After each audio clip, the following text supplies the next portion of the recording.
Cedric Barefield pinaringgan ng PBA sa controversial awarding. Johnny A nagsalita na rin tungkol dito, tara kwentuhan. Marami ang di sumang-ayon sa resulta ng PBA Rookie of the Year Award na nakuha ni RJ Abarientos. Dahil mga idol sa stats at player votes, lamang na lamang itong si Barefield. Ito yung mga credible basis ng galing ng isang player, pero dahil sa media votes na landslide win ni RJ at na zero si Barefield, talo yung former NBA G League player. At tila nagparinig si Cedric sa PBA.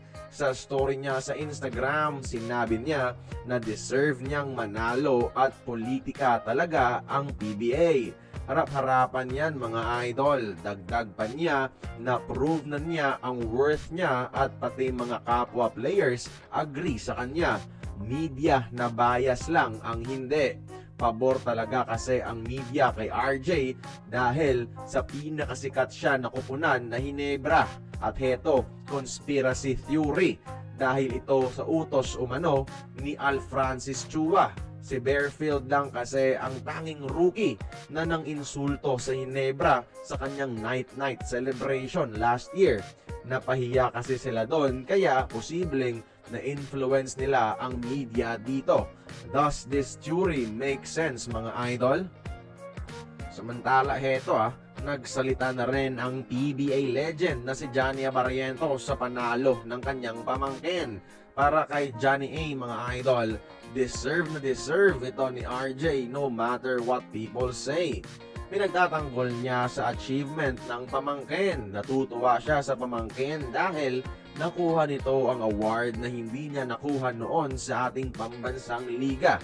Ito lang yung kulang sa mga tropeyo ni Johnny A dahil sa talo niya kay Jun Limpot sa award mga idol noong 1993. Kaya kayo mga idol, anong masasabi nyo dito?